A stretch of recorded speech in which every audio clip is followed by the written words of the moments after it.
Welcome to episode 6 of Can We Talk for a Minute? I wouldn't say that I'm your host because we're all hosts here, but I'm here with my partner, Richard, Corey, and today we have a special guest, Miss Q. Say hello, everyone. Hello. What it do? Hey, what up? Our topic for today is, and I'm Felipe. Our topic for today is domestic violence, or just, violence between Black men and women. It's a very touchy topic because it's one of those things that people shut down on and they don't necessarily want to dig too deep in it. And from what I'm starting to notice, it's real easy to get caught on the victim side of it. You get so comfortable being a victim that you don't want a solution or, talk to anyone that might even offer a solution. A lot of times people say that abuse starts when you see it in your childhood. I can honestly say I never witnessed a man put his hands on my mother. Now, could it have been happening behind closed doors? I mean, that's possible, but my mother has a very venomous mouth. My mother will say anything. My mother hits way below the belt. And there's been times she said something to her first or second husband that made me cringe, And, they managed to take it. I don't know if they took it simply because it was in front of me. And I always was bigger than both of my stepfathers, or, that were they just the type of men that could deal with it, or did they just have some other type of way of dealing with it? But I can honestly say I did not see my mother being physically abused, but I also did witness my mother being verbally abusive, if that makes sense. What about you guys? I didn't grow up with it. Go ahead, Rich. You go ahead, Corey.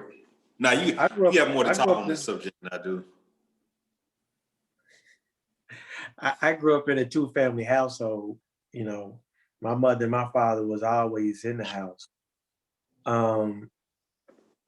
But actually, thinking back on it, once we brought this topic up, I had to sit and think, have I ever really witnessed, some type of abuse in the house?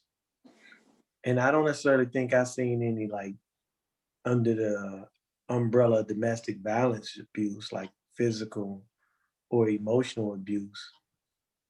In my house, we all come from a dysfunctional family. We had other dysfunctions in there, but actually I don't never recall seeing any, physical or emotional abuse. Yeah, I grew up in a single family. The funny thing about it is my parents were actually married. My father didn't live with us though because he a Vietnam vet, had some issues from war and shit. So he just stayed by himself on the other side of the country, as a matter of fact. But I do remember him actually saying that, one time, and he was like, my father wasn't fucked up in the head, but I remember him saying one time, he said that he tried roughhouse shit with my mother and she just wasn't going for the shit. So it was funny because he's like, back in his day, he was a physically imposing motherfucker. Like he kicked ass. And my mama's, ain't too much bigger than a chair I'm sitting on. But, it's I didn't grow up with it as a child, but I do remember once I hit preteen and started hanging out with my friends who were older, and it's crazy because it seemed like they were really grown men when I was 12 and 13. But I think looking back on it, I think they were 2, 3, maybe 4 years older than me. So I'm looking at them like they're in their mid-20s and they're just, 17, 18. But they had the babies, mamas and shit, and live with their baby's mothers, provided for them and everything. But like, I remember two of my closest older friends, they were both in relationships where they would literally fight with their women. Like, be out in the front yard, brawling, slamming, wrestling moves and shit. Like, shit you see, like, you seeing two men fight like this, but, I saw it, but I just, it's weird when you see it that young because you don't really know the determination of what, domestic violence is and toxic relationships are. I go from, being a kid with kid friends, and, basically writing love letters to, girls in class, and then seeing, next thing you know, and that change happened quickly, just being around kids, being around grown men, and seeing what, like, a real toxic relationship was. So, and the weird thing is, like, and even to this day, I've never hit a woman, but, I saw this shit and I knew what this shit was. What about you, Q? Yes. My childhood, my mother is extremely unstable. So I was with her in her home on and off up until like the age of 6. So after that, I lived with my dad. So my dad pretty much raised me from being all the way up. But in her house, yes, I'm never going to forget the time where her and her boyfriend were arguing. He picked her up and slammed her through our glass kitchen table, and it was just blood everywhere. Like, it was crazy.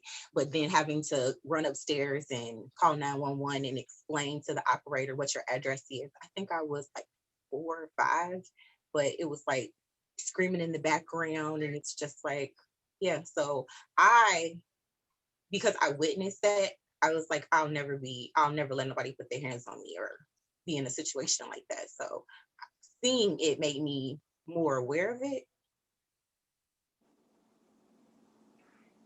For me, my first time actually seeing it, I remember I was in my teens, like it was in the times when we used to go to the teenage parties, and a young woman that I knew was dating this guy. And it seemed like every time after the parties, they would fight. And I mean, real life fist fight. And like Rich said, people take the internet for granted because a lot of the things that we see is been defined now by the internet. So back then it was just a guy and a girl getting into it. We didn't look at it like, oh, he's being abusive, or, it wasn't defined. It was just something that you saw, and they will fight all of the time. Then a little bit forward, a childhood friend of mine, his first girlfriend, they used to fight. I've been with him on more than one occasion where he'd be like, I'm about to go beat this bitch ass, and mean it, And I go with him because, it's just like, I'm not really thinking that far into it. But then we get there and now he's fighting her like she's a boy or a guy. And I got to try to pull him up off of her. But it always blew my mind that neither one of those two women that I'm speaking about never wanted to lead a guy, and would fight another woman over the guy, So I know today we're in a victim era. So today that would be defined as abuse. But back then we just didn't see it that way. I mean, did we do those women an injustice by kind of turning the other cheek back then? That's a tough question. I think it was two different things because, like, I remember a time where it was there was a clear difference between the two. Like, either you were, it was a household where it was a man who would come home and be like physically abusive, where he beat on a woman and she was like actually a victim where she couldn't fight back or just overpowered. But then I actually remember, like, in the neighborhoods where, it'd be, or couples where they would fight each other, and it'd be like, abuse going back and forth. So, like, it was clearly two different things, not saying either one of them was right, I know, even to this day, I know women who hit on their men and get that shit off, are abusive to the men. So I'm not saying either one is right, but like, there was a clear definition because there are guys who, who impose their physical will on women to get what they want out of a relationship, you know, as well as verbally, mentally, emotionally, you know what I'm saying, abusive. But like there, you know what I'm saying, it's I remember when it was a difference. Like, you know what I'm saying? And like I said, it's never okay for a man to hit a woman, even if they're, you know, squared up fighting and sometimes she wins and sometimes he wins, or, you know, she's hitting him upside the head with a pan or whatever the fuck she's doing. But like, I remember it was a difference. Like couples who would fight, being, you know what I'm saying, abusive relationships, hitting each other. And then there was those guys who like, you know, kick ass and beat on a woman just so we can have control over. So it wasn't even always the same. Now in today's age, I think it's all about who gets the word out the fastest. Because, you know what I'm saying, like, they could be in that relationship where they fighting each other, like to fight. And it's just the way it's going down all the time. And then all of a sudden somebody says, hey, you know, someone shows she's hitting on me, she's abusive. Now everybody's looking at her as abusive because he got his word out faster, or vice versa. He get to be the internet. Yeah, so, yeah. Okay. What I have to say about it is I think the only difference is that people are calling a thing a thing. Like there are different situations, whether it is couple abuse where they're both fighting each other, or it is one being overpowering over the other one. I think the only difference is that we are now in a place where people talk about personal things or talk about household issues. Everybody has seen or heard, you know, such and such relationship does this, or like if you watch the movie What Love Got to Do with It, everybody knew that Ike was beating Tina, but they just felt like that's their relationship and that's what they do and that's their business. And it's no one intercepted or no one got in the middle of that because that was between them. So when I think her friend tried to help her and she just kind of like, I can't leave. But you allow people to create their own norms, however dysfunctional that was. So if y'all, like how you said, at the end of the party, they always will fight. That was what their relationship was known as. It wasn't abnormal to see that. So it was okay between them two. So who am I to interject or to tell them that those are toxic behaviors? I think now we are in a place where you're calling out those toxic behaviors. So you realize like something is wrong with that. Whether they accept it or not is another thing. But a lot of times we've seen dysfunctional behaviors or dysfunctional things, but because it was the norm or you didn't want to be the first person to speak about it, you didn't say anything. For me, like I was early on, like in my late teens, I was dealing with a woman that had no problem busting me upside my head with something whenever she got mad. And she got mad a lot, you know? And she was known for fighting girls and just causing a whole bunch of chaos. And, you know, with me and her alone, like if she was mad about something and she hit me, you know, I'm a big man, so it's not like you're gonna win the fight if you hit me, you know? But I never balled up my fist and hit her, you know, to where she would have to be hospitalized or anything. But I mean, of course, if she hit me, I might grab her arm and, you know, bend it and force her to the ground or something like that. But she always perpetuated the narrative that I was abusive, right? And, you know, being a man, like you said, you know, men are not, maybe now, but you know, back then, men weren't going to run to the streets and say what's going on inside their household or their bedroom, you know? That just wasn't the manly thing to do. So I wasn't going to go telling people like, nah, she hit me. But fast forward, you know, she ended up stabbing a woman, but also she stabbed me, right? So again, back then, people still wasn't looking at it in context. Like, you know, maybe something is going on with her, not just him, you know? And from my perspective, I looked at it like, well, you know, if guys have seen me knock another man out with one punch, anyone should be able to understand that if I really hit this woman, I'd kill her, you know? But it's still people trying to carry on that narrative But fast forward till today, and you know, people are able to see this same woman on social media and some of the negative and violent stuff that she says. A lot of people have come back to me like, oh wow, I didn't know that she was like that. And now I'm like, she always been like that. You know, I dealt with her, but it wasn't in me to just come, you know, to the public and tell people that. So for me, to sum that up, like Rick said, for me, I don't feel like I was abused. I feel like I was in a toxic relationship. I don't feel like I was being held in a place body abuse. You know what I mean? It was just, I was young.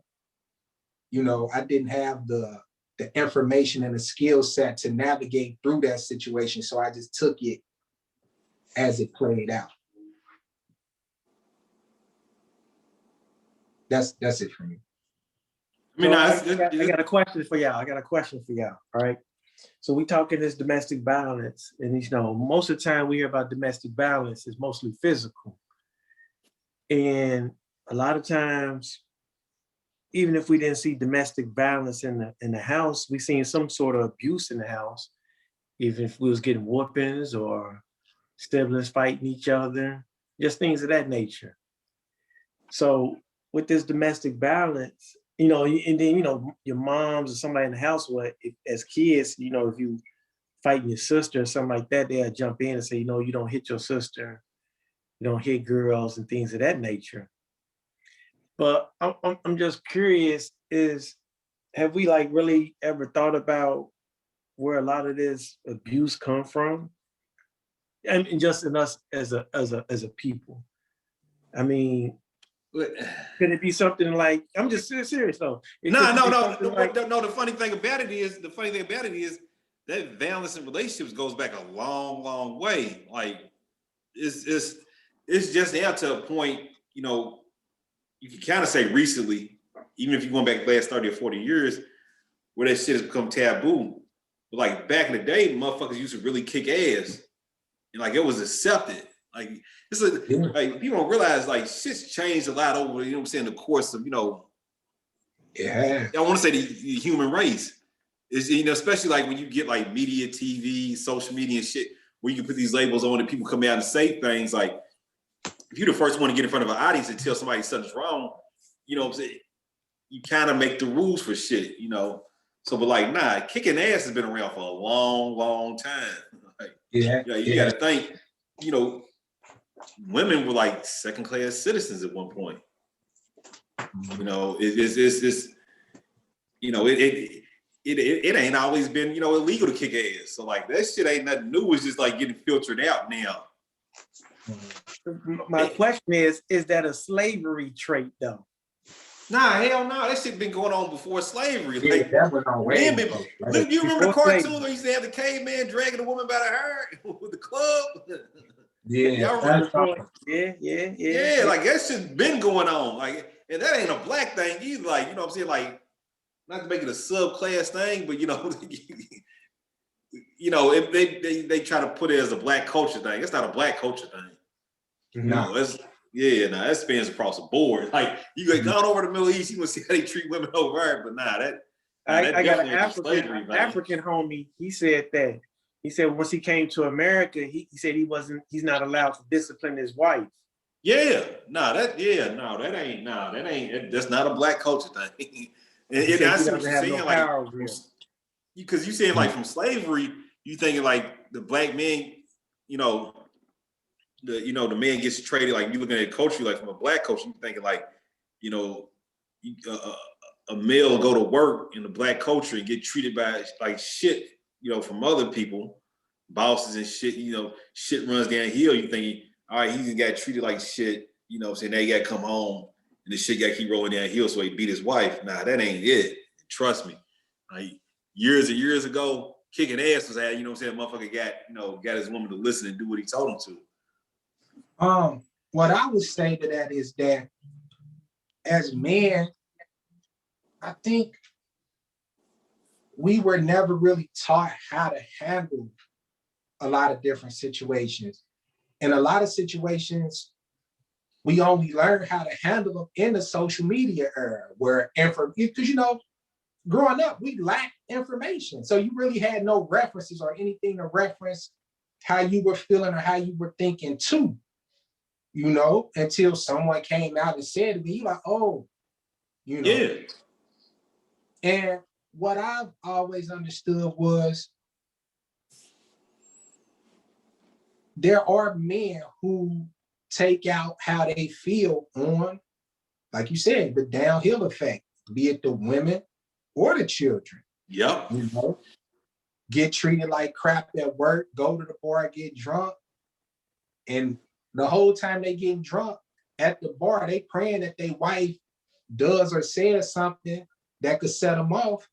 And they go home and beat the brakes off their wife. Hell yeah. Now, that's definitely domestic violence. And like we talked before, like a lot of those women were trapped in those situations financially because, men were the breadwinners. So it wasn't easy for a woman to just pick up and go. And another thing is we weren't in the information era. So the resources weren't necessarily, even if they were available, you didn't know how to get to those resources to get away. Now you do have places like Women Helping Women and stuff like that that'll come to a woman's aid. That's the truth. Like the world got a whole lot smaller with the invention of the internet, or the the ability for everybody to reach the internet, and it got a whole lot smarter, a whole lot faster. It's like, nah, that shit changed shit abundantly. Yeah, I agree. I got a question for you, Q. Yes. Okay, as a woman, if you see, let's just say, a man snatch his woman up, like maybe come in a club, grab her up by the collar and make her leave a club or something like that, right? Mm-hmm. Today, do you equate that to abuse? Yes. How? Because it's control. I feel like, to go back to what you guys were discussing before, just now women are considered humans. We're not property. That's how we always have been classified, as property. So a man was allowed to do whatever he wanted to do with his wife. So if he beat his wife when he came home, that's between him and his wife. That was his business. But if he come in the club and it's unprovoked and he just snatch her up and drag her out the club, that's inappropriate. Like, even if that is the dynamics of your relationship, why couldn't he come to you and ask you, like, hey, let's go outside and talk, or whatever the situation is? But just because she don't want to leave don't mean you get to go manhandle her. I can do it. Valid point. But guess what? Pre-internet, that always happened. You know what I mean? Hell yeah. That was commonplace. Yeah, but She where? Oh, I'm on my way. But just because it always happened don't mean that it was appropriate. Like we No, said, I agree. Pepe Le Pew, not take no for an answer. Everybody watch Pepe Le Pew. That's stalking. That's sexually aggressive. That was the cartoon we all watched, and we used to laugh at it. Like, he would, love bomb her and always show up with flowers, and she's just like, get away from me. Like, no means no, but he wouldn't take no for an answer. But we watched it, and we ain't ever think of, oh, that's excessive. That's invasion of privacy. We watched it and we laughed like, huh. Ooh, wee.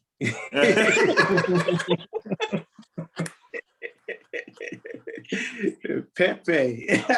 But what's crazy is that, like, growing up, as a boy, pre the materialism era, where, nowadays a guy or women are a lot of times attracted to men based on their man's status, financial, social, etc.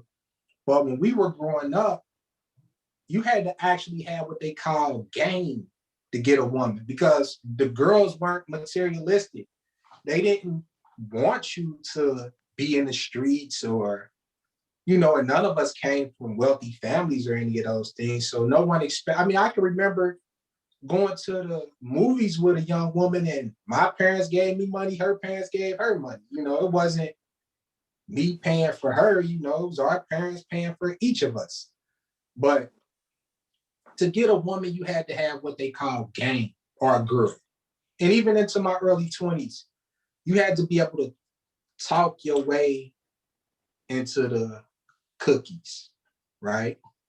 But today I've even read articles to where they wording that as control, manipulative. He's being manipulative, and they thrown a lot of labels on just something as simple as a man knowing or having the right words to get into a woman's panties. Well, I feel like it only becomes manipulation when it is something that's excessive and it's not presenting as who you are. There's different things like conversation pieces, or there's attraction. There has to be an interaction of some sort in order for you to be interested in someone. So there's a conversation that has to occur. Now, if your conversation is lying or misrepresentation of who you are, then yeah, that's the problem. Then that's manipulation. But if you just got a good conversation and you know how to put words together to finesse, then that's not a problem. I feel like it becomes negative when it's hard for me to explain it the way I'm trying to think of it. That's because it's a fine line. It's a fine line in that shit. It is. It is. Now, it's all cool and all gravy when, what I'm saying, everything is smooth, but, shit can go left real quick when it comes to, like, you getting your partner to do something they wouldn't normally do to benefit either, one person or the couple together going forward. Like, motherfucker can easily say that, like, dude was doing bad before she came into the world and then got them on the right track. And then, like, okay, then it's like she's helping out both of them. Or, what I'm saying, like, she was doing bad and then came in and she got with him, they was both doing good. And then she broke off and took out his shit. And then it's like she's manipulative.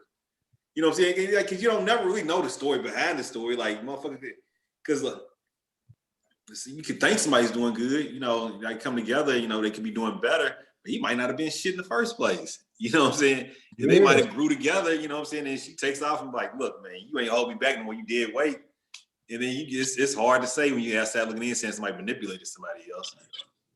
Yeah. I mean, I'll be first to admit that growing up, I was manipulative. Because I study people, you know what I mean? And back in them days, you watched a woman from afar, you listened to her when she didn't know you were listening, you figured her out, you know what I mean? And once you figure her out, you know your way in. And I think for me, I didn't even see that as a problem until, somebody come back to you like, you led me to believe this, and, that wasn't your intention, you know what I mean? And then they hell bent on holding you to what you said you was gonna do, and all hell break loose, boy. You learn your lesson quick. Like, I don't want that stuff. Like, but I got a question for you two gentlemen. Let's just say a woman makes you, I'm talking about like fire engine red angry, right?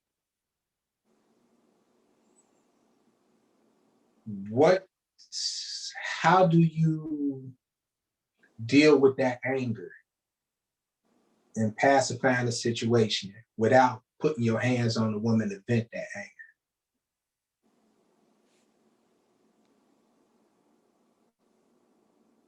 Because after y'all answer, I'm gonna tell y'all something that I read. How I deal with it? I go wash the car. But seriously, I try not to let nobody get me that far. Even when I see it coming, I think in my head, I'm trying to calm myself down. Because once you get so far into just once you get, it's different levels. Like you can be mad, then you can be you can be upset, you can be mad, then you can be angry. And me understanding myself before I get there, before I get angry, when I'm upset, I'm telling myself don't get mad. And when I'm mad, I'm like, nigga, don't get fucking angry, and I'm trying to just back my way out of it, out of the whole situation until I can calm down. And it's not an easy thing to do, but I don't know if I'm answering your question or not, but I'm curious, like, even when we sitting here, we talking about domestic violence, it's different domestic violence. Say you got physical, you got verbal, you got emotional, you got financial. So it's different ways domestic violence can happen, because in the end, it's a controlling factor. You're trying to control someone. And when you're trying to control them, which, we all know you can't make nobody in this world do something they don't want to do. Or be who they are. Or be who they are. So it's like, so you're talking to somebody, they're not understanding what you're saying, or they're not trying to understand, or they're just not listening, or the abuser, they get confused, they get frustrated, and they lose control. And that's when it goes to that next level. So if we figure out better ways to communicate, maybe that's a way to slow down to get into the domestic violence. That's true. What about you, Rich? I mean, I'm far from perfect. Like I said, I ain't never hit a motherfucking woman, but when it goes to that point, like I'm quick to fire shots back. So like she's pushing buttons, I'm pushing buttons right back. And my mouth is kind of bad when it comes to, the sparring of the, what I'm saying, the sparring when it gets into an argument. So, I can't say I've got anything that really helps, but like, as I got older, I figured out, I'm not even going to that shit, like arguing, going back and forth and pushing buttons, it's the point where I'm just piecing out. I'm just, getting up through and just, just getting away, trying to clear my head, because it's just whatever it is, get my mind off the situation. But, it's easy because, a lot of people know how to push buttons. I ain't the only one. And then some of them is really trying to get you to push buttons to take you to another level. Because if somebody gets you out of your element, that's when they really got control of it. You just said something, and I need to make 2 points. So my way of dealing with it is just get away from a person. You feel me? I'm a big ghoster. That's the word for it now. You know what I mean? But any woman that's ever dated me will tell, people, the one thing that you can't do is argue with him. I take arguing personally, like you said, when you start saying things to hit below the belt, I know how to hit below the belt too, very well. I don't want to go there, so I'm going to get completely away from it. But one thing I learned from reading was that a man a lot of times finds himself in situations that he has to control because, for one, he's living with the woman. He may be driving the woman's car. Shoot, the woman may even be the provider. He might be in the house playing a video game all the time while she out working. You feel me? But her wanting to leave him,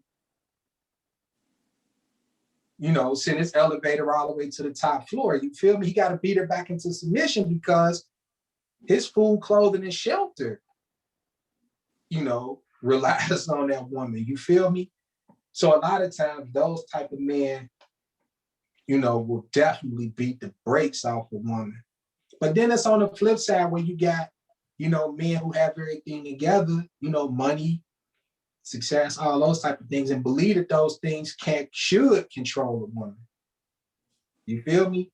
And that man may have a shortcoming that the money or whatever social status doesn't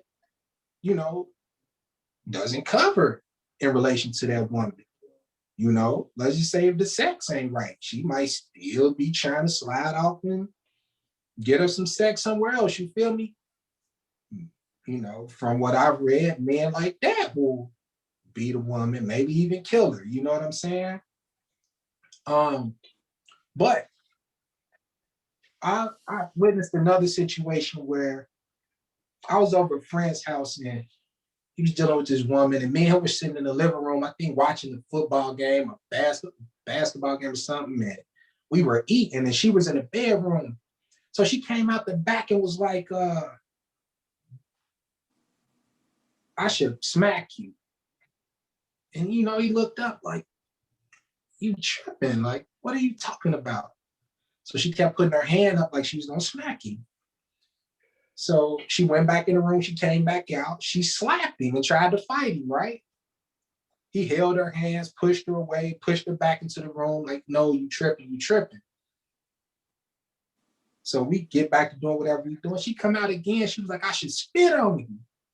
So now I'm like, what is wrong with this woman, right? But guess what he said? You just want me to beat your ass, right? And again, this is one of those things pre-internet. I had no other information or basis on this. My first time seeing this. So I'm kind of in,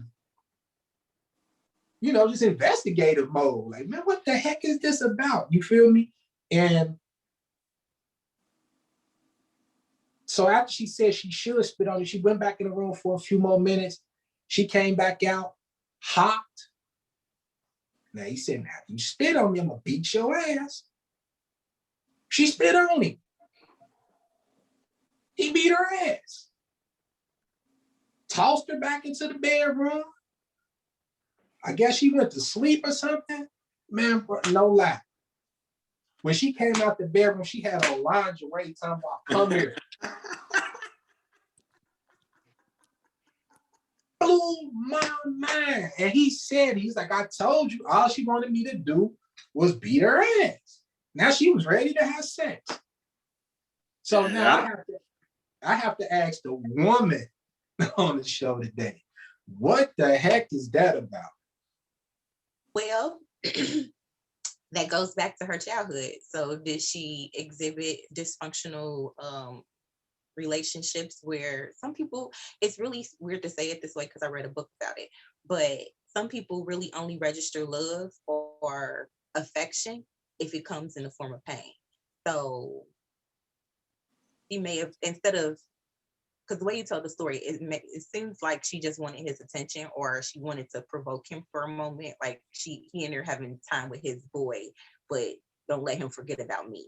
So instead of being able to express that, she started a fight, because that's probably her relationship pattern of, this is how I get my man to pay attention to me. But that's toxic and that's dysfunctional. I mean, I have heard women say that if he doesn't get physical with me, she doesn't think that he loves her. Because she learned that something. She learned that from somewhere. Somebody told her, or someone exhibited to her that love hurts. So in order for me to feel like I matter to you, you need to punch me. You need to snatch me up. You need to rough me up a little bit. Like I've heard women be like, I need a man to put me in my place. Are you a kid? Are you a kid? Why do you need a man to put you in your place? You don't know where you're supposed to be? Okay, valid point. Because I've also heard a lot of women say, I need to be checked. Yeah. All of that. So these are their relationship models. This is what they've seen. So they have seen that, I'm gonna get out of order, or I'm gonna push the button, or I need him to show me he a man. So I need to, take him there. So, he can, because every woman wants a a strong man or a man that she feel like can take care of her. So it may turn her on to see how strong he can get or how violent he can be. But just because that's what you like, don't mean you need to have a black eye for it. It's crazy that you say that, right? And without telling too much of my business, I've been in some situations and people for a long time looked at me as like a brute. That's just the word I'm gonna use, brute, right? But I swear, every time I found myself in one of them situations and it was public, women wanted me. Like literally, like, oh my God, I heard about this situation or that situation. Where are you at? Come over here. But I'm gonna tell you something that I read. And it broke down why a lot of times women, and it goes back to ancient times, like Rick said, but I'm gonna take it back to the military. When the women used to be by the boats, when the soldiers and sailors used to come home, of course, they looked at it like, he's in the military, he's coming home from the military, he has some type of money, means to provide financially, right? So it's like, okay, I get up under one of these men and, maybe have some babies, make a family, get taken care of, which makes sense. But it also said that women have the counter to male violence. So, for example, when a man goes off to war and he come back and his mind is stuck on killing and fighting and strategy, it's a woman that loves and sexes that out of him. So it's almost like the ultimate expression of womanhood almost is in like taming the beast, per se.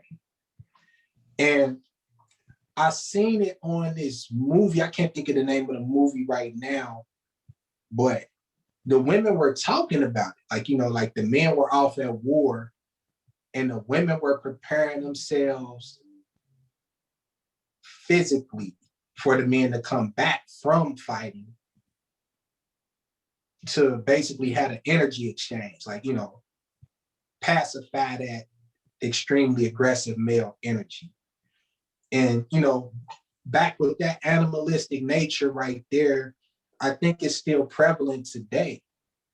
But nowadays we label things and don't really move to understand them.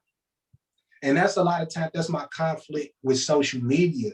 Like even with the post me and you were on the other day when you commented back to my questions, I'm seeking understanding, okay, to bring Rich and Corey up to speed, I saw a post where I can't remember the woman's name, but she was saying she was dating the actor Shia LaBeouf and he was abusing her. And, the article was something to the extent of stop asking women why didn't they leave and focus on why was he being an abuser, And why didn't you leave is a very, very good question to ask, though. But they kind of make it to where it's taboo to ask that question. So then it's still the same thing as saying, like, okay, this man just killed 80 of the people that tried to invade our land. What makes you want to sleep with this savage? Why do men in the streets who are known shooters and murderers get women? But we don't discuss those things. I've never seen a guy who was known for, being out here just dropping bodies left and right, not be able to get women. Them guys get a lot of women. So there's a connection between the two, and I won't say all women, but some women, liking that sort of violent nature. Now, of course, you're not going to like it if it goes too far left or it doesn't go your way. But I think that's a deeper discussion that needs to be had. So my response to that is, with the shooters and the killer situation, it's like the female energy, right? When men go off the war, the thing you're just talking about. For women, we are taught that women, we are taught that it takes the right woman to tame the man. So you feel as though that you got what it takes to not make him a savage. So you're gonna love him, you're gonna love it out of him. So, but then you realize that you get with him and he's exactly the thing that he portrayed to be, because what's in him, some of those things just don't change. Like you've also seen, like he a stone cold murderer, but you know he's still a gentleman. He opened up the like what is it the movie Frank White, whatever that was. He took his mom to church every Sunday. Like he out here, he will shoot you and all your people, but there's a softness to him, and some women see that and they're like, they feel they have what it takes to bring out the softness in him. So she wants to take him on as a challenge.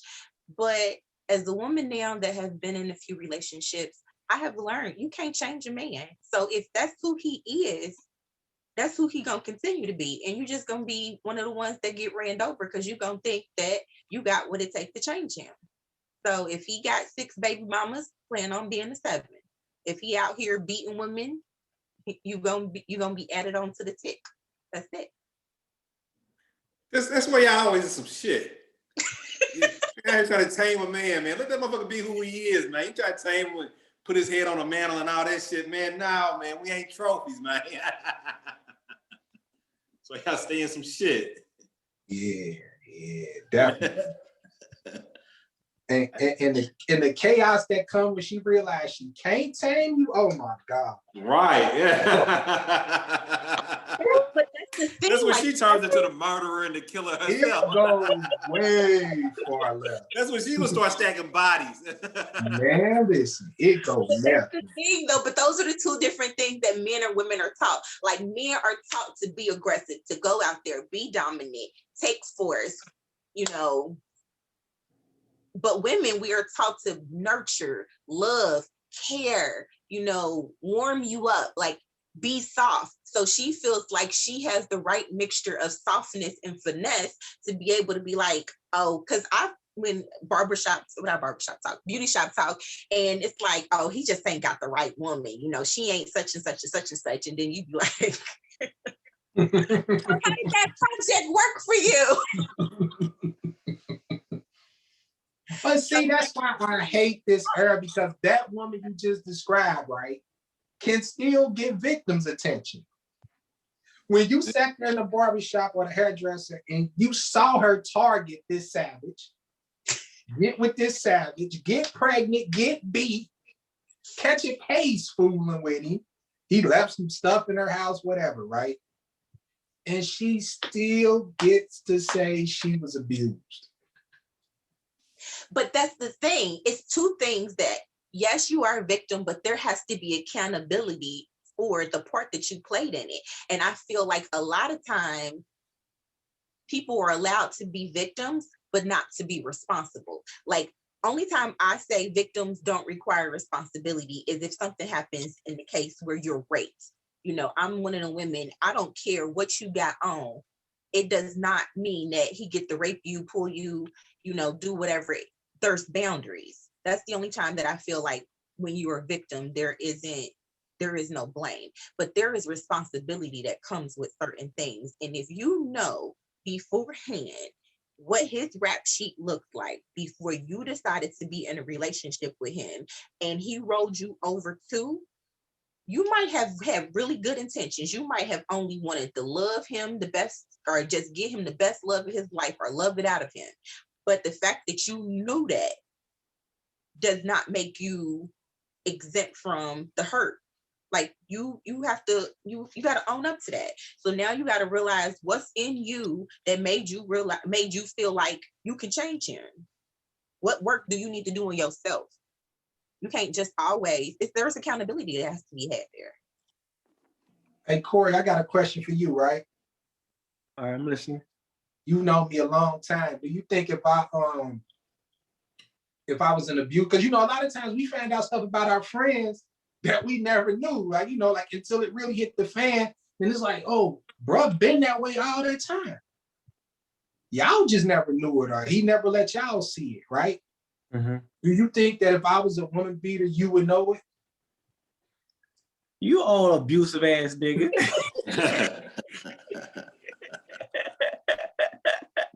Hey, y'all cite me for weaving, man. A woman spun to me, I moved, she fell, scraped up her head. Yeah, man, Skin, you shouldn't have been into it, man. You shouldn't even said that shit, man. Bro, listen.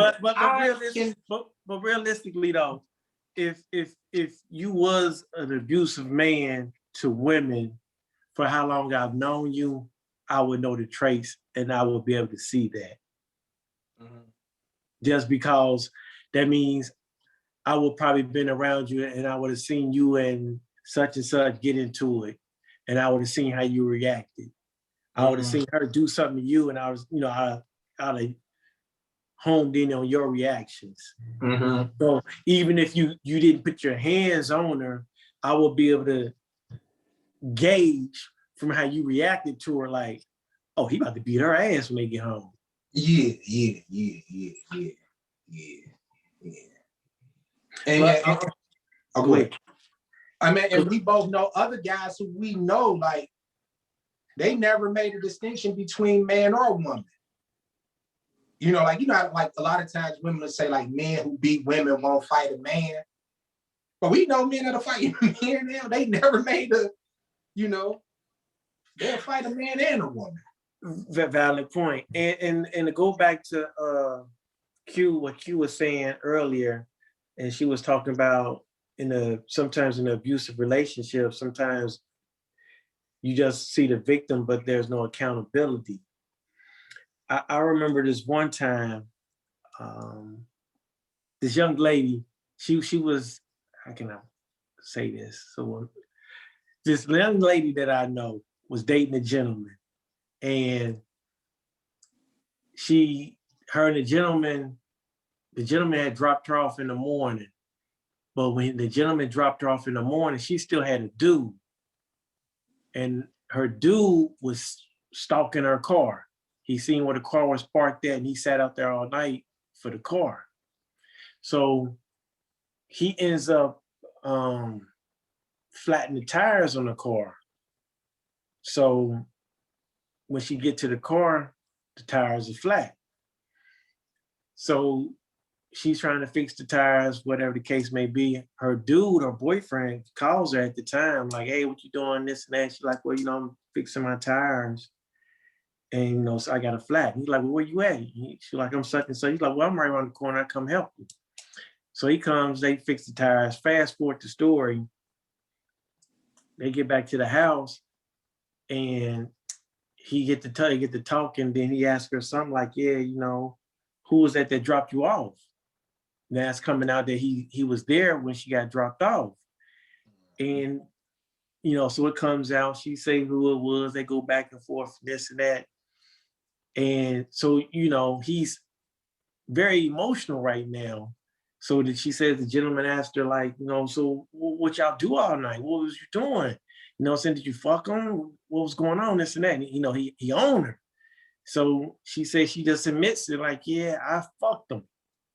But she was like, she didn't even get the whole I fucked them out. She said, I fuck, boop, boop, boop, boop. She said she just woke up and he was on top of her. and this is not funny. I know we laughing and it's not funny. But I asked, I'm like, what possessed you to admit to that at that time? She was like, I was mad. He was getting on my nerves, and I never thought he would do that. And so I'm asking Q, I'm not asking Q, it's still dead wrong. It's definitely dead wrong. But I guess that goes back to what I said earlier, when you start to get physical with somebody, that's when you lose control and you don't know how to communicate. Right. So is she held accountable for that abuse, or she's not held accountable before it because she didn't say hit me. No, but she set up the situation. But I don't believe in playing with people's emotions and feelings. Like, I don't, that's just the same way if you got a pile of gas and I got a light, I'm going to throw it on there. You know that there's going to be a reaction to that. So no, he could have walked away from the situation. No, he could have, not stalked her or whatever. But at this point, you set yourself down a trail of, you didn't necessarily set yourself up for that to happen to you, but the moment that you start deceiving the situation and you playing with people's emotions, he done, he's extremely emotionally invested. He done stalked you, he done flat your tires, he done came and helped you, and he probably sitting in his mind like, he don't know, he already mentally hyping himself up like, she don't know, I know. So let me see what she gonna say. Like, is she gonna laugh? Because I already know that a dude dropped her off. So is she gonna be, how forthcoming is she gonna be? So when she said it, it was like he was already, the thing is mentally, I feel like he already wanted to hit her. It was just that he used that as an excuse for him to do it, because you already knew that he was with a dude. So you set the scene to make it okay that you hit her. But you could have just walked away from the relationship. You could have just been like, I know what it is. I don't feel like violence is the best option ever, but she's accountable for it. Like, no, she didn't make him hit her, but she played a role in the situation. Nah, Q, I gotta stop you right there, man. I call bullshit on that. Bullshit on what? He was on some sucker shit. He pressed her and he got the answer he wanted. That don't make it okay for that man to put his hands on that woman, man. No, it's not. I'm not saying it's okay. I'm not saying it's okay at all. I'm saying that she set up that situation for her. You going to admit to a man in the middle of an argument that you fucked somebody else? He asked her. Upset. He already, like, when it dawned on me, like, if I was the chick in the situation, the moment that he asked me who dropped me off, that's when you just stop the conversation. Because it's like, what, you already know this is about to go down the wrong path. Why are you entertaining this? Because then it's like, how you know somebody dropped me off? Like, it's too many things that you could have stopped before you got to the place of being popped in your mouth. Nah, I still ain't bad, man. Like, he was on some sucker shit the whole time. Like, so he, you know what I'm saying? Like, it is what it is. He was gonna be a sucker regardless. You know what I'm saying? But like, I can't see what a woman gets no blame because he pressed her too hard to get the information out of her. Can you be a sucker for who you love, though? He already wanted to hit her. No, I'm not saying. I'm not saying. It's okay. Okay for you to feel okay with it. No, going back to what Ski just said. Going back to, you know what I'm saying. You can be a sucker for love. That's being a sucker to being a sucker for love. Although it's of the same family as suckers, it's not the same thing. So like, so he was stopping her and shit. You know what I'm saying? He flattened the tires and shit. Corey's fucked up for not going back and making sure that girl made it home okay when he saw her drop her off with his tires flat. That's another fucked up thing about the situation. But we want to exclude him from it. But like, he was a sucker for love. I wasn't there. You left the motherfucker, Corey. Yeah, you wasn't there. Yeah, you saw that motherfucker. You saw them lights around the corner. You dropped that woman off and left, Corey. You fucked up.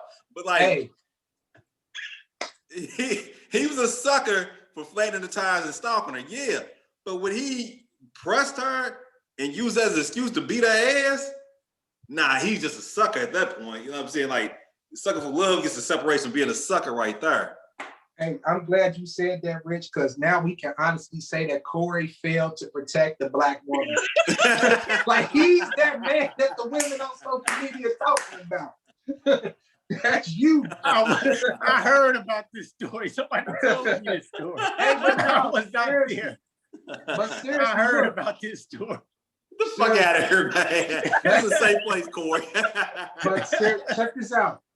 Let's flip that. Because I done mentioned this situation to both of y'all, but I'm gonna say it for the world to hear.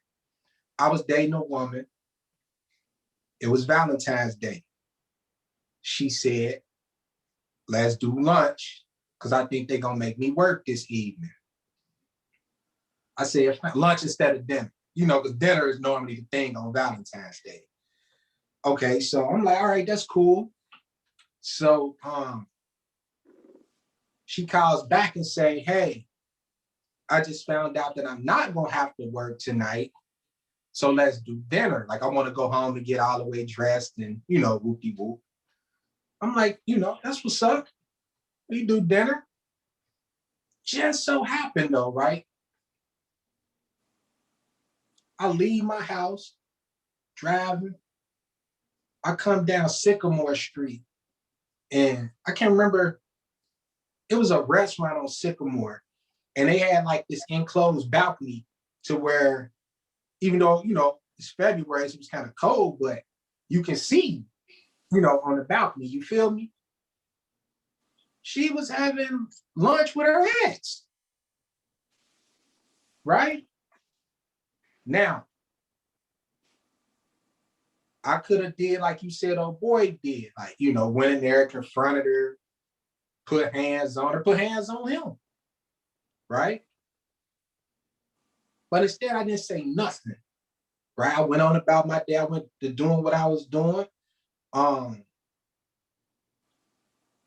You know, as men, you know, you got other women that call you. You know, at that time, we young, you know, you got other women that call you. So you got a couple options if need be, you feel me? So I'm like, okay, I'm gonna answer a couple calls today, you feel me? But she ended up calling me, right, for dinner.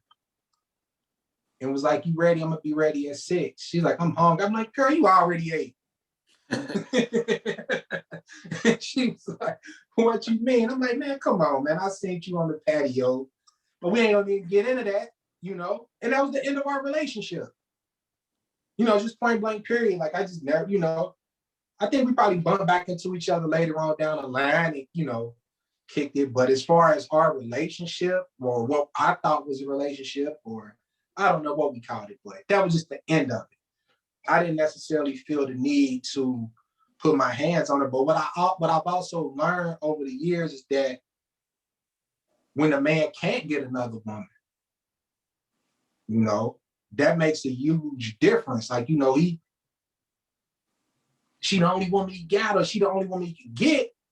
So then it's like, he has to try to beat her back over to his side, per se. Like, I'm gonna beat you away from that other man, which is crazy, you know, when you think about it, because you can't, what they say, you can't unring the bell once it's rung. You feel me? If she want to get that man son, she gonna get him son, regardless of what you do to her. You feel me? That's just what it's gonna be. And again, it's always different ways to handle those types of situations. And it boils down to experience. You know, someone had to pull you to the side and say, you know, little brother, young man, son, you can't go around handling things this way. You got to do it this way. Sometimes you hurt a woman more by making it seem like you don't care. You know, just say, all right, that's cool, and be gone. That'll kill her more than you put, because, you know, you put your hands on her, kind of satisfied. Like, he a sucker. You put your hands on her, she know you emotional. She also, bitch, she already got the sex off with the other guy. She went twofold, you know. The last thing I'm gonna do is let you know I'm on an emotional roller coaster behind it. I'm gonna just get out your way. Sure as shit. It's definitely true. I like that. So for the young guys, somebody out there that's young, your advice would be just get yourself out that situation then. Yeah, just get away from it. Just get away. You are. She let you see what the situation is. So you trying to get her to admit to it is not gonna happen. The bell already been rung. So you see the situation you in. So now you got to figure out a way to get out that situation. Yeah. And like we said on a previous podcast, sometimes she just got to be one of those ones you reduce to just sex. You feel me? Like we was in a relationship, I caught you cheating. Mm-hmm. The sex good, everything else about you good. You just ain't shit. You know what I'm saying? So I mean, you know, we can still catch a movie and a meal here and there, you know what I mean? And do the do, but I don't want to hear no relationship talk from you, you know what I'm saying? I can dig that. Definitely can dig that. It was something else. Oh, okay. Q. This for you. Do you agree or disagree that we are in this era where we give victims... Hold on a second. Real quick. To summarize though. So is the three men saying in that scenario, that man was a sucker, but Q was saying that man wasn't a sucker? Yeah. Hell yeah. Look, man, one thing I can tell you about life, man, one thing I can tell you about dealing with women. I ain't saying I dealt with a whole lot of them. I've known some, I've seen some. Any woman I've ever known to have a nose ring been on some bullshit, dog. And this far and away was upheld by this shit today. Never known one that wasn't. Damn. That's the standard, huh? Sheesh. Hey. Well, look, check it out. Let's look at it this way, right? In my life, when I was dealing with those type of women that will put their hands on, even when I was no longer dealing with them, they would try to put their hands on a woman that they heard I was dealing with or thought I was dealing with, right? And I'm gonna take you a step further. The toxic relationship I described when I was younger, I moved on and I started dealing with another woman. Me and the woman was leaving a bar. Next thing you know, the toxic chick pop up behind me with her homegirls, right? And they talking about beating up my current girlfriend. You feel me? As we walking, like they're coming towards us. So, you know, I had to tell them, I'm like, my loyalties is with her right now. You know, a man ain't supposed to put his hands on a woman, but I'm not about to let y'all jump her either. You know? So either y'all back off or y'all don't have to face the consequences of y'all actions, you know what I mean? Because I have to protect this woman I'm with.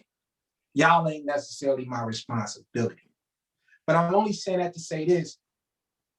In that same scenario, a woman catch you cheating like that, she gonna put her hands on you. She gonna damage your property. She gonna put her hands on you. She gonna run the social media today in this era and slander your name. She gonna do all of that. You know, and even with that slander the name thing, it was a couple years ago, a guy went public on social media about catching his woman cheating on Valentine's Day, right? And I was on this little men's and women's panel, and I brought up the incident, not knowing that the woman who got caught cheating was in the audience. She got mad and started trying to come to the stage to fight me in the venue. This was at the MENute. I had to tell that woman, I say, baby, if they don't grab you and you get up here to attack me, do you expect me not to defend myself? Hell yeah. I don't want to have to defend myself, but at the same time, I'm not going to get up. I'm not about to move or nothing. Like, you better check yourself. And now that woman they had to grab her. Like they had to grab her and throw her out. She was hell bent on trying to put her hands on me. But I'm only saying that to say, is it only wrong for a man to react that way? Because we ain't never checked women for acting that way. It's always been acceptable behavior when a woman do it. She was mad, she was emotional, she was in her feelings. We could justify it when a woman do it, but a man in his feelings is there, he a criminal. No, that's a criminal act when a man act out in that manner. I've never condoned women.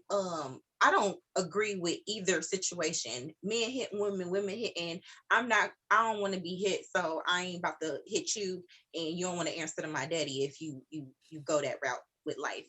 So I feel like because women are considered the meek, soft one, that it becomes acceptable that a woman puts her hands on a man. I've been with a friend and, you know, she snatched her dude collar up because they was arguing or whatever. And I was like, what'd you do that for? And she was like, cuz. I'm like, don't do that. Because if he was to retaliate, I can't feel like, oh my God, he hit her because you hit him first. Like, I just believe in keeping your hands to yourself because I'm not taking no punches and I ain't giving none. But don't walk up on me and don't try to intimidate me. Now, if I have to defend myself, that's a totally different thing. But just to be like, I'm pissed, I'm gonna punch you. Yeah, no. All right. So to get to our last point, our last topic,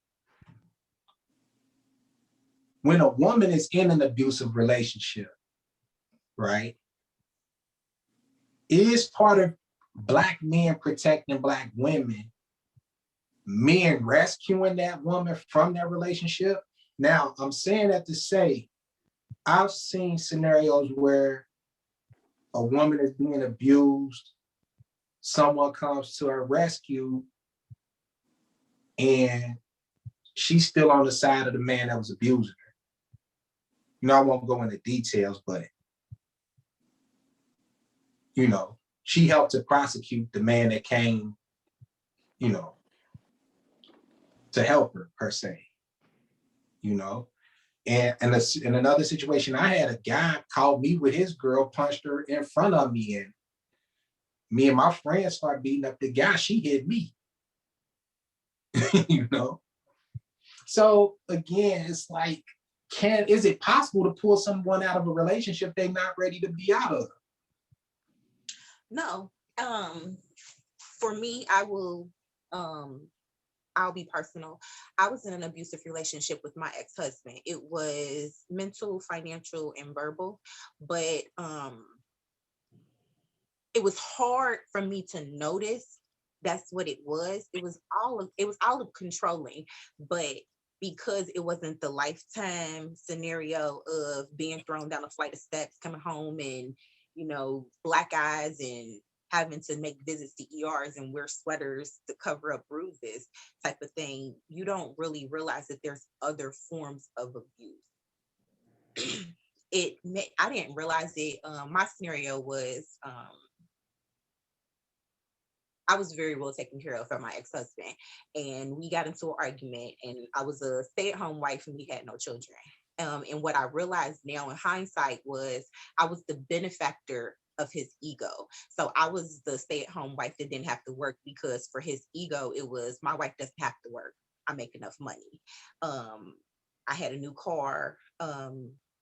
Everything was, my life was pretty good. We got into an argument and he took the keys to my car, and I run a business. I'm a seamstress, and I had a client who I had to drop off curtains because I made curtains for her, and I had to drop off curtains for her. And when we got this argument, he took the keys to my car, and it was just like the embarrassment of me having to call my client and then lie to her and tell her, "Hey, I can't drop off your curtains." I don't remember what I told her, but I made up some lie. But it was just like the embarrassment. And then it made me feel like I didn't get here overnight. This didn't just happen where we got into an argument and you took my keys. It was like little, and it started making me realize like there's other things that have happened that got me to this place.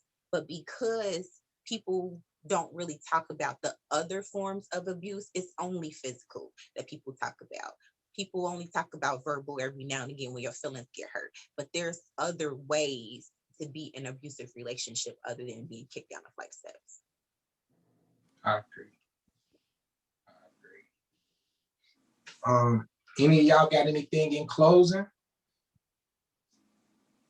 Or anything else? One thing I would just say in closing is that if just since we talked about domestic violence, I guess it's stages that like she just said that you go through that you to get to that to end point.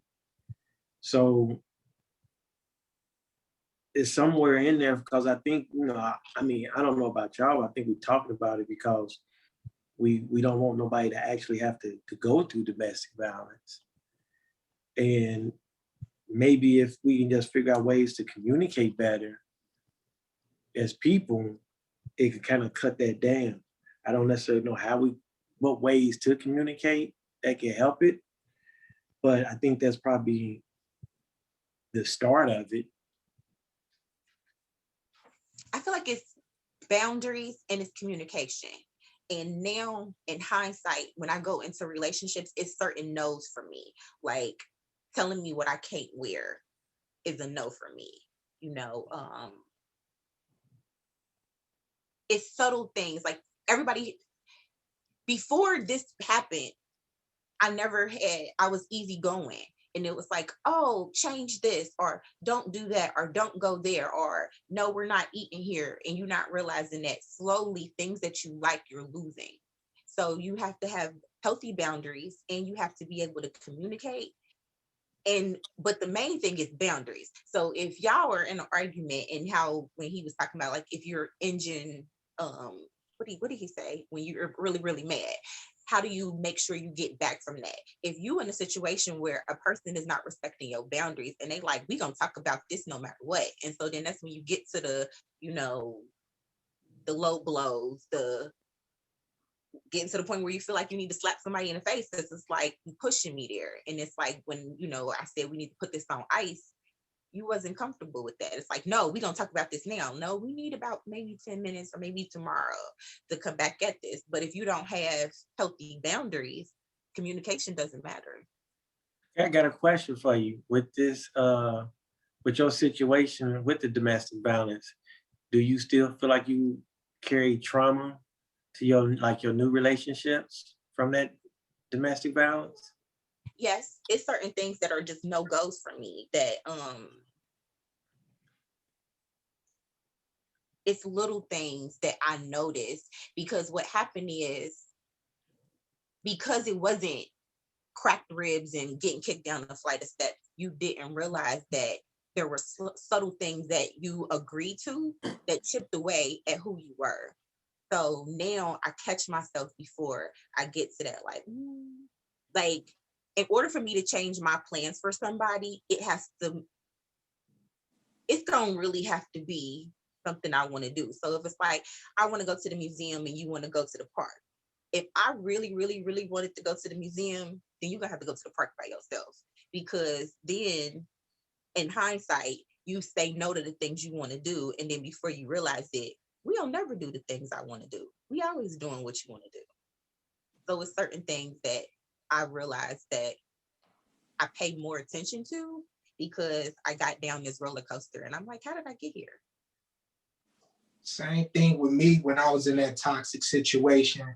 The young woman I was dealing with at the time was always mad at somebody. If she went out to the club, she planned to smack so-and-so at some point when she ran into so-and-so because so-and-so was staring at her. Or it was just always somebody on her list. If I go here and such say something to me, this such, she gon', and I, being young, like I said, and I'm gonna say this, even with the age of consent, right? Because we see a lot of people now talking about these men trying to date these younger women, these men are pedophiles, this, that, and the third, right? Prior to the internet, when someone could get online and look it up and say, what's the age of consent in Ohio, right? The understanding of the age of consent in my neighborhood, in my surroundings, was if the mother was okay with it. It was just that simple. Like, that was the age of consent. That's what everyone thought the age of consent was. If a guy wanted to date a young woman, and I mean, that went whether it was the same age or the man was older, he had to go meet her mother or father, pretty much outline his intentions for their daughter. And then if they gave a blessing, it was okay. Which is why it was plenty of young women in my neighborhood that were 14, 15 who had baby fathers who were 28, 26. I'm not saying that is right, but I'm saying that it was socially acceptable at the time because the definition of the age of consent without being able to get on the internet and look it up or not having the police come through the neighborhood and pass out pamphlets and say this is the age of consent, you know, it was, if the mother is okay with it, that's what it is. And I'm saying that to say, even with domestic violence and all that, like I saw those signs in that woman. I should have been got away from that woman, right? But I had nothing to reference it to. So sometimes you get stuck in situations just trying to understand it. Why is this woman like this?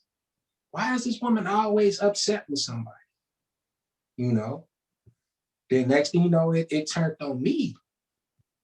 And I found myself having to defend myself. But again, I learned from that situation. And, you know, I was able to handle things better going forward.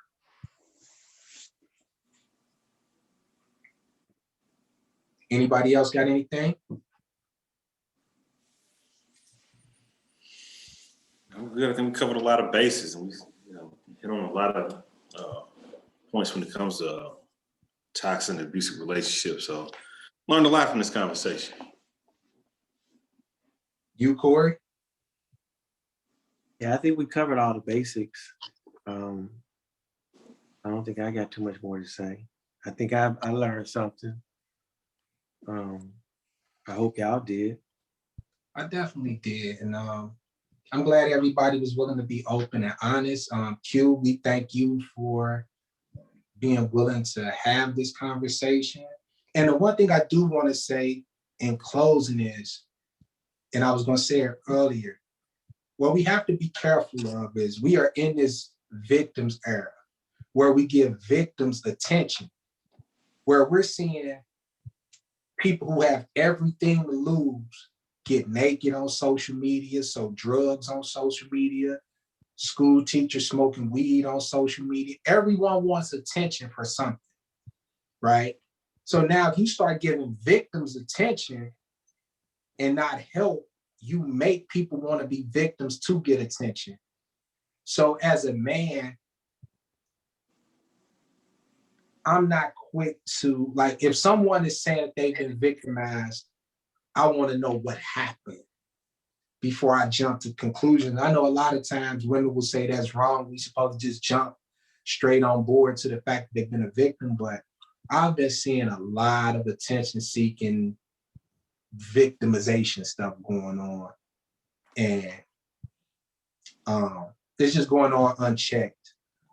But with that being said, I thank everyone for tuning in to episode 6 and hope to see you on the next one. Peace.